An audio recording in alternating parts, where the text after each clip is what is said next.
നമസ്കാരം സുഹൃത്തുക്കളെ, എന്റെ പേര് Aswathy. Welcome to my channel tips and tricks. ഇന്നില്ലേ ദേശീയ ഗ്രാമീണ തൊഴിലുറപ്പ് പദ്ധതിയെ പറ്റിയുള്ള ക്ലാസ് ആണ്. തൊഴിൽ നിയമങ്ങൾ വളരെ ഇമ്പോർട്ടന്റ് ആണ്. നമ്മുടെ സിലബസിലുള്ള ടോപ്പിക്കാണ്. എല്ലാ പരീക്ഷയുടെയും സിലബസിൽ നിങ്ങൾ ഈ ഒരു ടോപ്പിക് പഠിച്ചിട്ട് വേണം പോകാൻ. വളരെ ഇമ്പോർട്ടന്റ് ആണ്. ഇപ്പോ എന്താണ് വേതന വർധനവൊക്കെ ഉണ്ടായ സ്ഥിതിക്ക് എന്തായാലും ഒരു ചോദ്യം ഉറപ്പിക്കാം. പ്രസ്താവന രീതിയിലും ചോദ്യങ്ങൾ ഉറപ്പിക്കാവുന്ന ഒരു ടോപ്പിക്കാണ്. ചുരുക്കി പറഞ്ഞാൽ മാർക്ക് ഉറപ്പിക്കാവുന്ന ഒരു ടോപ്പിക്കാണ്. അപ്പൊ സബ്സ്ക്രൈബ് ചെയ്യാത്തവരുണ്ടെങ്കിൽ സബ്സ്ക്രൈബ് ചെയ്തേക്കാം. വീഡിയോസ് ഇഷ്ടമാവുകയാണെങ്കിലേ ലൈക്ക് ചെയ്തിട്ട് പോണേ. എനിക്ക് മനസ്സിലാവണ്ടേ നിങ്ങൾക്ക് ഇഷ്ടപ്പെട്ടോ ഇല്ലയോ എന്ന്. അപ്പൊ നിങ്ങൾ എന്തായാലും ഒന്ന് ലൈക്ക് ചെയ്തിട്ട് പോവാ. നിങ്ങളുടെ വിലയേറിയ അഭിപ്രായങ്ങളൊക്കെ കമന്റ് ആയിട്ട് രേഖപ്പെടുത്താം. പിന്നെ ഫസ്റ്റ് കമന്റ് ഒന്ന് ചെക്ക് ചെയ്തേക്കാം. നമ്മുടെ ടെലഗ്രാം ചാനൽ ലിങ്ക് ഞാൻ പിൻ ചെയ്ത് വെച്ചിട്ടുണ്ടായിരിക്കുവേ. ക്ലാസ്സിലോട്ട് പോവാം. അപ്പൊ മഹാത്മാഗാന്ധി ദേശീയ ഗ്രാമീണ തൊഴിലുറപ്പ് പദ്ധതി.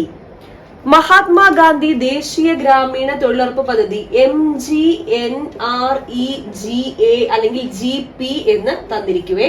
അപ്പൊ ഇങ്ങനെ കണ്ടാലും എന്താന്ന് മനസ്സിലാക്കിക്കോണം.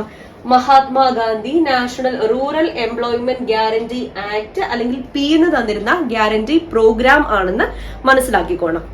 ലോകത്തിലെ തന്നെ ഏറ്റവും ബൃഹത്തായ ക്ഷേമ പദ്ധതികളിൽ ഒന്നാണ് മഹാത്മാഗാന്ധി ദേശീയ ഗ്രാമീണ തൊഴിലുറപ്പ് പദ്ധതി. 2005 സെപ്റ്റംബർ മാസം 5 പ്രസിഡന്റ് അംഗീകരിക്കുകയും 2006 ഫെബ്രുവരി മാസം 2 നിലവിൽ വരികയും ചെയ്ത ദേശീയ തൊഴിലുറപ്പ് നിയമത്തിന്റെ അടിസ്ഥാനത്തിൽ നിലവിൽ വന്ന പദ്ധതിയാണ് ദേശീയ ഗ്രാമീണ തൊഴിലുറപ്പ് പദ്ധതി.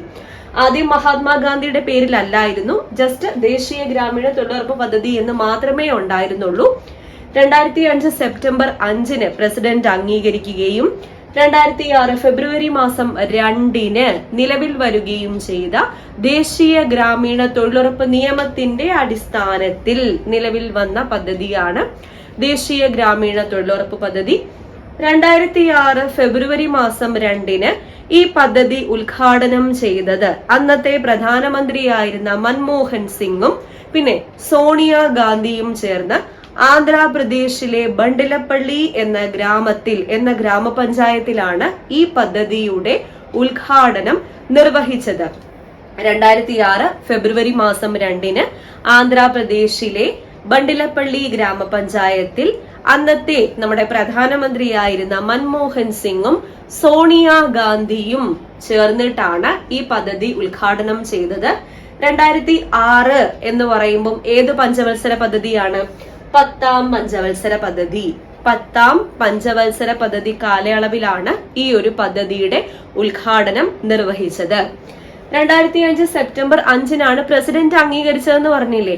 ആ സമയത്ത് പ്രസിഡന്റ് ആരായിരുന്നു? APJ അബ്ദുൾ കലാം ആയിരുന്നു. APJ അബ്ദുൾ കലാം സാർ ആയിരുന്നു 2005 സെപ്റ്റംബർ 5 ഈ പദ്ധതി, ഈ ഒരു നിയമം അംഗീകരിച്ച പ്രസിഡന്റ്. ഓക്കെ, ഇനി എക്സാംസ് ഒക്കെ സ്റ്റാർട്ട് ചെയ്യാൻ പോവല്ലേ. എല്ലാത്തിന്റെയും ഹോൾ ടിക്കറ്റും കാര്യങ്ങളൊക്കെ വന്നു തുടങ്ങിയേ. അപ്പൊ നിങ്ങൾക്ക് ഇനി വേണ്ടത് എന്താണ്? പ്രോപ്പർ റിവിഷൻ ആണ്. SCRT പാഠഭാഗങ്ങൾ പഠിച്ചു വെച്ചതെല്ലാം പ്രോപ്പർ ആയിട്ട് റിവൈസ് ചെയ്തോളൂ. ഞാനൊരു ബുക്ക് പറയാം. നമ്മുടെ ടിപ്സ് ആൻഡ് ട്രിക്സിന്റെ ടീം തന്നെ പുറത്തിറക്കിയ SCRT സയൻസ് 5 മുതൽ 10 വരെയുള്ള എല്ലാ ക്ലാസ്സുകളിലെയും എല്ലാ ചാപ്റ്റേഴ്സും, 5ാം ക്ലാസ്സിലെ എല്ലാ ചാപ്റ്റേഴ്സും, 6ാം ക്ലാസ്സിലെ എല്ലാ ചാപ്റ്റേഴ്സും, അങ്ങനെ ഓർഡർ ആയിട്ട് ന്യൂ പാറ്റേൺ രീതിയിൽ പ്രിപ്പയർ ചെയ്തിട്ടുള്ള ഒരു പുസ്തകമാണ് ദ അൾട്ടിമേറ്റ് സയൻസ് മന്ത്ര എന്ന് പറയുന്നത്. ഒരുപാട് പേര് വാങ്ങി ഇപ്പോഴും നിങ്ങൾ പ്രയോജനപ്പെടുത്തുന്ന ഒരു ബുക്കാണ്. സന്തോഷം. അപ്പൊ നിങ്ങൾ എക്സാം ആകുമ്പോഴത്തേക്കും ഓരോ ചാപ്റ്റർ ആയിട്ട് എടുത്തിട്ട് നിങ്ങൾ ഓൾറെഡി പഠിച്ചു വെച്ച് കാണുമല്ലോ, ഇതിനകത്തെ ക്വസ്റ്റ്യൻസും കൂടി പ്രാക്ടീസ് ചെയ്തിട്ട് പോവാം. സമഗ്ര ക്വസ്റ്റ്യൻ ബോർഡിലെ ക്വസ്റ്റ്യൻസും കൂടി ഉൾപ്പെടുത്തി പ്രിപ്പയർ ചെയ്ത ബുക്കാണ്. ബുക്കിന്റെ ഡീറ്റെയിൽ ആയിട്ടുള്ള റിവ്യൂ, കണ്ടന്റും കാര്യങ്ങളൊക്കെ ഞാനൊരു വീഡിയോ ആയിട്ട് ചെയ്തിട്ടുണ്ട്. വീഡിയോയുടെ ലിങ്ക് ഡിസ്ക്രിപ്ഷൻ ബോക്സിൽ ഞാൻ കൊടുത്തേക്കാം. താല്പര്യമുള്ളവർ എല്ലാവരും വാങ്ങുക. എക്സാംസ് ഒക്കെ വരുമല്ലേ, നന്നായിട്ട് തന്നെ റിവൈസ് ചെയ്തോളാം. റിവിഷൻ മാത്രമേ നിങ്ങളെ എക്സാം ഹാളിൽ ഹെൽപ്പ് ചെയ്യത്തുള്ളൂ. നിങ്ങൾ എത്ര പഠിച്ചു വെച്ചെന്ന് പറഞ്ഞാലും ലാസ്റ്റ് മിനിറ്റിൽ പ്രോപ്പർ ആയിട്ട് റിവിഷൻ ചെയ്തില്ലെങ്കിൽ അതിലൊരു കാര്യവും ഇല്ല. പിന്നെയുള്ള ദിവസങ്ങളിൽ പ്രോപ്പർ റിവിഷന് വേണ്ടിയിട്ട് ഉപയോഗിക്കാം. പുസ്തകം വാങ്ങാനുള്ള വാട്സാപ്പ് നമ്പർ ഞാൻ സ്ക്രീനിൽ കൊടുത്തേക്കാം. നിങ്ങൾ സയൻസ് എന്ന് പറഞ്ഞ് മെസ്സേജ് ചെയ്താൽ മതി. ഞങ്ങൾ ഡയറക്റ്റ് ആയിട്ട് ബുക്ക് അയച്ചു തരുന്നതായിരിക്കും. ഇനി ഈ പദ്ധതി മഹാത്മാഗാന്ധിയുടെ പേരിലേക്ക് പുനർനാമകരണം ചെയ്യപ്പെട്ടത് എന്നാണ്? 2009 ഗാന്ധി ജയന്തി ദിനത്തിൽ, അതായത് 2009 ഒക്ടോബർ മാസം 2 മഹാത്മാഗാന്ധിയുടെ പേരിലേക്ക് ഈ പദ്ധതി പുനർനാമകരണം ചെയ്യപ്പെട്ടത്. 2009 ഒക്ടോബർ മാസം 2. 2009 ഒക്ടോബർ മാസം 2. ഈ ദേശീയ ഗ്രാമീണ തൊഴിലുറപ്പ് നിയമം നിലവിൽ വരാൻ കാരണമായ സംഘടന ഏതാണ്? അരുണ റോയി സ്ഥാപിച്ച രാജസ്ഥാൻ ആസ്ഥാനമായി പ്രവർത്തിക്കുന്ന മസ്ദൂർ കിസാൻ ശക്തി സംഗതൻ. അരുണ റോയി സ്ഥാപിച്ച് രാജസ്ഥാൻ ആസ്ഥാനമായി പ്രവർത്തിക്കുന്ന മസ്ദൂർ കിസാൻ ശക്തി സംഗതൻ. വിവരാവകാശ നിയമം നിലവിൽ വരാൻ കാരണമായ അതേ സംഘടന തന്നെയാണ് ദേശീയ തൊഴിലുറപ്പ് നിയമവും നിലവിൽ വരാൻ കാരണമായത് എന്ന് ഓർത്തിരിക്കാം. ആദ്യഘട്ടത്തിൽ 200 ജില്ലകളിലാണ് ഈ ഒരു പദ്ധതി ആരംഭിച്ചത്. ആദ്യഘട്ടത്തിൽ 200 ജില്ലകളിലാണ് ഈ ഒരു പദ്ധതി ആരംഭിച്ചത്. ആ സമയത്ത് കേരളത്തിൽ ഉൾപ്പെട്ട 2 ജില്ലകളാണ് ഉണ്ടായിരുന്നത്, പാലക്കാടും വയനാടും.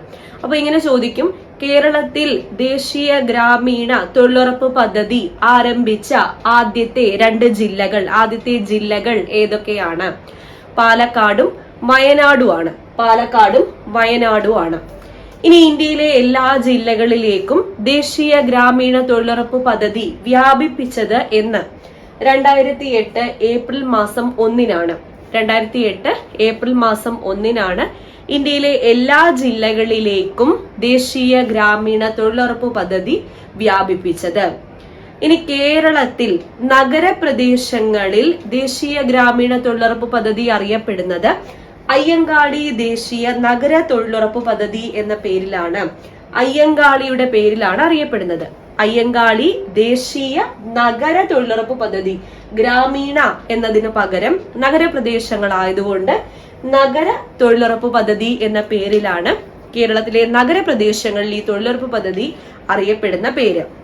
അപ്പൊ അയ്യങ്കാളി ദേശീയ നഗര തൊഴിലുറപ്പ് പദ്ധതി ആരംഭിച്ച വർഷം ഏതാ? 2010. 2010-ലാണ് അയ്യങ്കാളി ദേശീയ നഗര തൊഴിലുറപ്പ് പദ്ധതി ആരംഭിച്ചത്. വർഷം 2010. ഇത്രയും പോയിന്റ്സ് ഓക്കെ ആണേ? അടുത്ത പോയിന്റ്സ് നോക്കാം. ഇനി ഈ ഒരു പദ്ധതി പ്രകാരം പ്രായപരിധി എങ്ങനെയാ വരുന്നത്? 18-നും 60-നും മധ്യേ പ്രായമുള്ള സ്ത്രീക്കും പുരുഷനുമാണ് ഈ ഒരു പദ്ധതി പ്രകാരം തൊഴിൽ ലഭിക്കാൻ അർഹത ഉള്ളത്. അപ്പൊ തൊഴിൽ അന്വേഷിക്കുന്നവർക്ക്, പിന്നെ മറ്റു തൊഴിലുകളൊന്നും കണ്ടെത്താൻ കഴിയാത്തവർക്കൊക്കെയാണ് ഈ ഒരു പദ്ധതി പ്രകാരം ആ വിദഗ്ധ മേഖലകളിലാണ് തൊഴിൽ നൽകുന്നത്. ഇപ്പൊ കായികപരമായിട്ട് ചെയ്യാൻ പറ്റുന്ന കാർഷിക മേഖല, അവിടെയൊക്കെ ആയിരിക്കും കൂടുതൽ മുൻഗണന നൽകുന്നത്. ഇപ്പൊ സ്ത്രീക്കും പുരുഷനും തൊഴിലുണ്ടെങ്കിലും മുൻഗണന ആർക്ക് തന്നെയാണ്? സ്ത്രീകൾക്കാണ് മുൻഗണന. ഇനി എത്ര ദൂരപരിധി വരെയാണ് ഇവർക്ക് തൊഴിലിന് വേണ്ടി പോകേണ്ടത്? പഞ്ചായത്തുകളിൽ, അവർ താമസിക്കുന്ന പഞ്ചായത്തുകളിൽ 5 കിലോമീറ്റർ ദൂരപരിധി വരെ ആയിരിക്കും അവർക്ക് തൊഴിലിന് പോകേണ്ടത്. ഇനി അധികം ദൂരം പോകേണ്ടി വന്നാൽ, ഈ അധികം യാത്രാ ചെലവ് ഉണ്ടായാൽ 10% വേതനം കൂടി അവർക്ക് എക്സ്ട്രാ കൊടുക്കേണ്ടി വരും. ഇനി ഇതിന്റെ ഫണ്ടിന്റെ കാര്യം പറഞ്ഞാൽ കേന്ദ്രവും സംസ്ഥാനത്തിന്റെയും വിഹിതം 90:10 ആണ്. 90% കേന്ദ്രത്തിന്റെ തന്നെയാണ്, 10% സംസ്ഥാനത്തിന്റെ വിഹിതം.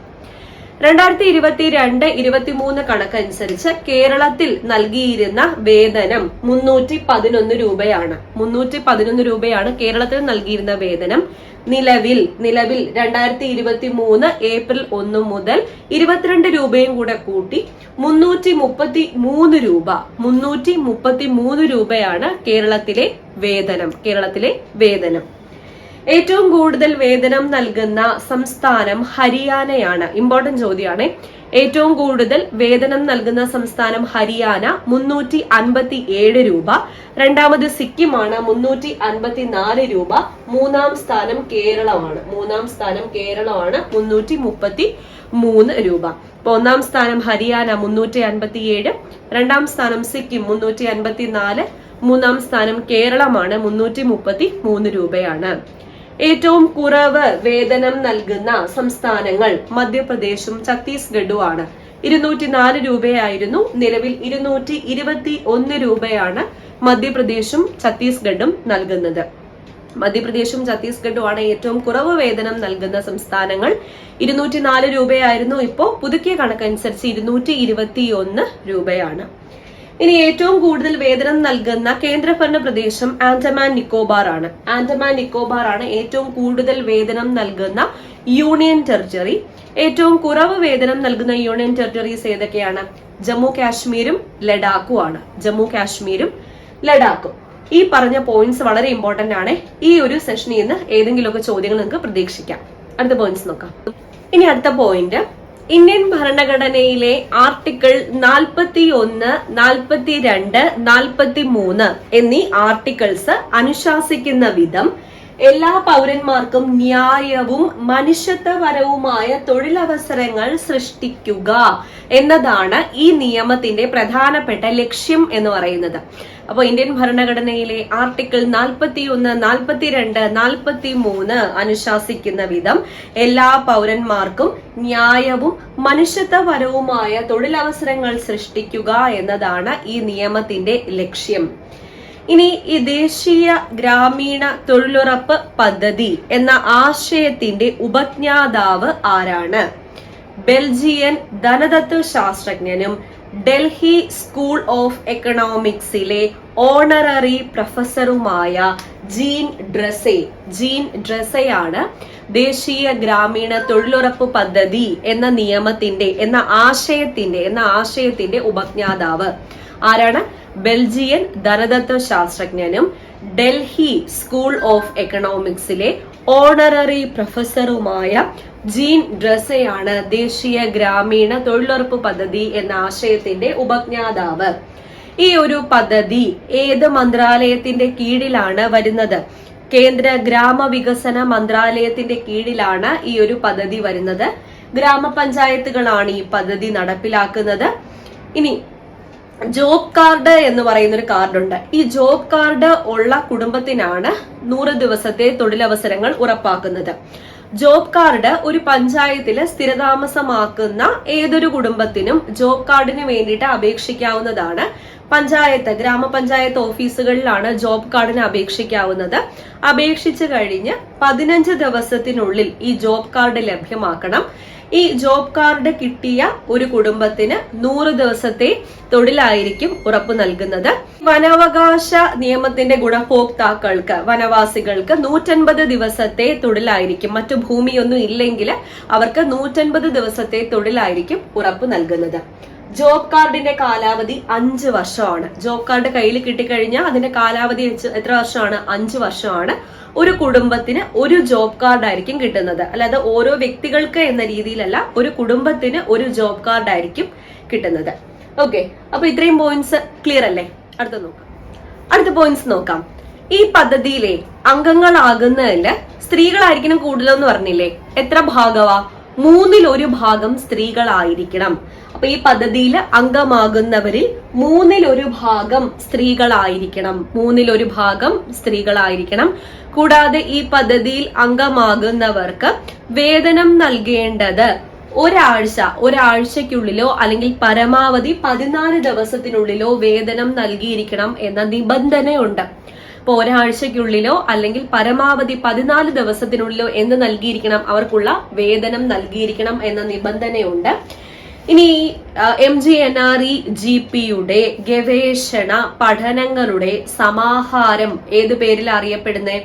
mgnrega സമീക്ഷ എന്ന പേരിലാണ് അറിയപ്പെടുന്നത്. അപ്പൊ mgnrega സമീക്ഷ എന്നത് ഈ പദ്ധതിയുടെ ഗവേഷണ പഠനങ്ങളുടെ സമാഹാരമാണ്.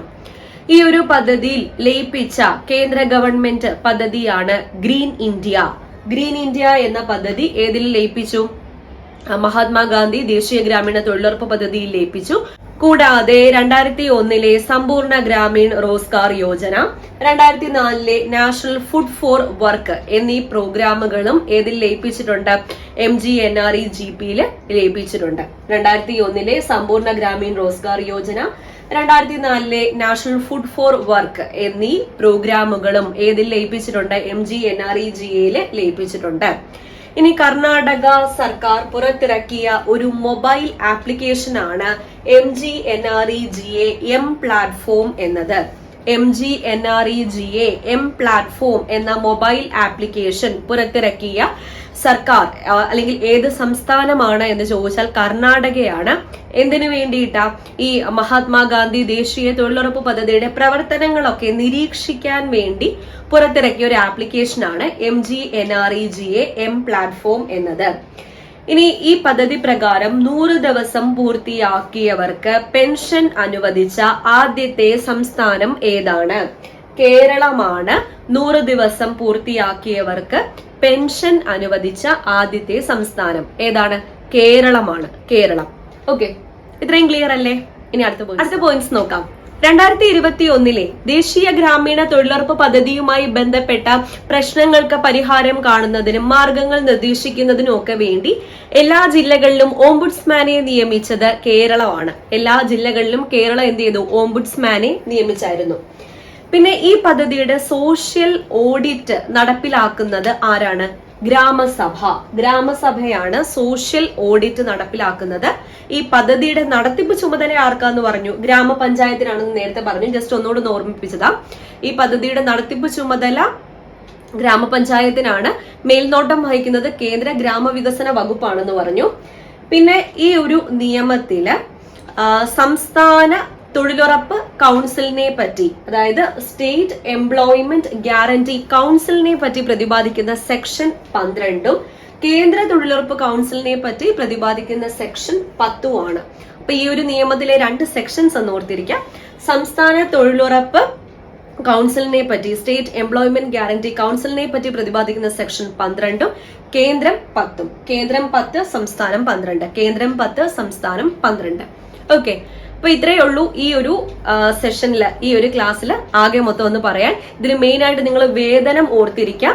വേതനം ചോദിച്ചിട്ടുണ്ട്, കേരളത്തിന്റെ ദിവസ വേതനം ചോദിച്ചിട്ടുണ്ട്. ഇപ്പൊ എത്രയാണ്? 333 രൂപയാണ് കേരളത്തിന്റെ പുതുക്കിയ ദിവസ വേതനം. ഏറ്റവും കൂടുതൽ വേതനം നൽകുന്ന സംസ്ഥാനം ഏതാണ്? ഹരിയാന. 2ാം സ്ഥാനം സിക്കിം. 3ാം സ്ഥാനമാണ് കേരളം. ഏറ്റവും കുറവ് മധ്യപ്രദേശും ഛത്തീസ്ഗഡും ആണ്. ഓക്കെ, അപ്പോ കഴിഞ്ഞു. വീഡിയോ ഇഷ്ടപ്പെട്ടാൽ ലൈക്ക് ചെയ്തിട്ട് പോണേ. പിന്നെ സബ്സ്ക്രൈബ് ചെയ്യാത്തവരുണ്ടെങ്കിൽ സബ്സ്ക്രൈബ് ചെയ്തേക്കാം. പിന്നെ ഞാൻ നേരത്തെ പറഞ്ഞ നമ്മുടെ ടിപ്സ് ആൻഡ് ട്രിക്സിന്റെ ടീം പുറത്തിറക്കിയ ദ അൾട്ടിമേറ്റ് സയൻസ് മന്ത്ര എന്ന പുസ്തകം വാങ്ങാൻ താല്പര്യമുള്ളവർക്ക് ഇവിടെ കാണുന്ന വാട്സാപ്പ് നമ്പറിൽ നിങ്ങൾ വാട്സാപ്പ് ചെയ്താൽ മതി. സയൻസ് എന്ന് പറഞ്ഞിട്ട് ഞങ്ങൾ ഡയറക്റ്റ് ആയിട്ട് ബുക്ക് അയച്ചു തരുന്നതായിരിക്കും. എക്സാം എല്ലാം വരുവാണ്. ഇനി പ്രോപ്പർ ആയിട്ടുള്ള റിവിഷൻ ആണ് വേണ്ടത്. നല്ല റാങ്ക് മേടിക്കാം. ഓക്കെ, വീണ്ടും കാണാം. Tata, bye bye, thank you.